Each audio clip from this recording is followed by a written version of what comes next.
Paravur municipal സ്റ്റേഡിയത്തിന്റെ ശോചനീയാവസ്ഥക്കെതിരെ ശബ്ദമുയർത്തി പ്രദേശവാസികൾ. പതിറ്റാണ്ടുകൾക്കിപ്പുറം വികസനവും നവീകരണ പ്രവർത്തനങ്ങളും ഇന്നും സ്വപ്നമാണ് പറവൂരിലെ ജനങ്ങൾക്ക്.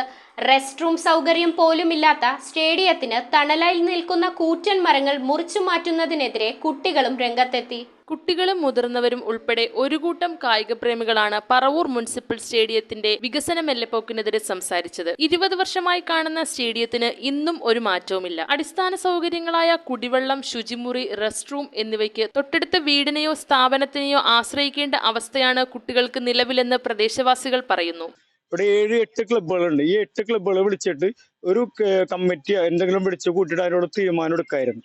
പിന്നെ 2430 രൂപ വെച്ച് ഒരു ദിവസം വെച്ച് മേടിക്കണതാണ് പറവൂർ മുനിസിപ്പാലിറ്റി. ഇവിടെ കുടിവെള്ളമില്ല, ഒരു ബാത്റൂം ഇല്ല.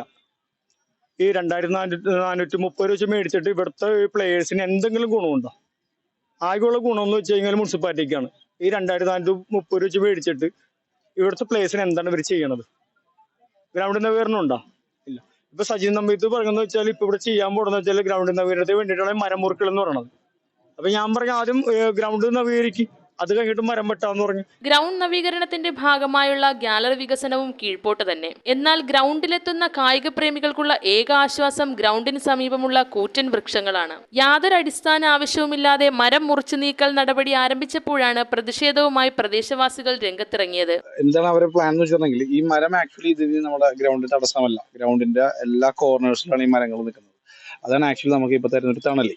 ഇത്രയും വർഷം വലിയ മരമാണത്. എത്രയും ആളുകൾക്ക് ഒരു 50 അല്ലെങ്കിൽ 100 ആളുകൾക്ക് തണലായി തരുന്നൊരു മരം മുറിക്കേണ്ടതായിട്ടൊരു ആവശ്യമില്ല. ഒന്ന്. രണ്ടാമതൊരു കാര്യം എന്ന് വെച്ചിട്ടുണ്ടെങ്കിൽ നമ്മളിവിടെ സ്പോർട്സ്, ഇവിടെ ക്രിക്കറ്റ് ഉണ്ട്, ഫുട്ബോൾ ഉണ്ട്, അതുപോലെ അത്ലറ്റിക്സ് ഉണ്ട്, എല്ലാ സ്പോർട്സും പോയിക്കൊണ്ടിരിക്കുന്ന ഗ്രൗണ്ടാണ്. അപ്പൊ നമ്മളുടെ ആവശ്യം എന്താണെന്ന് നമുക്കാണ് പറയേണ്ടത്. നമ്മളുടെ ആവശ്യം നമുക്കല്ലേ അറിയുള്ളൂ. നമ്മളുടെ ആവശ്യം ഇതുവരെ ചോദിച്ചിട്ടില്ല. അവര് കുറച്ച് തീരുമാനങ്ങൾ എടുത്തിട്ട് ഇങ്ങോട്ട് പറയാൻ എന്നിട്ട് ഇത് ചെയ്യുന്ന പറയണം. ബേസിക് ഇൻഫ്ര ഇതുവരെ നമുക്ക് പറവൂര് തന്നിട്ടില്ല.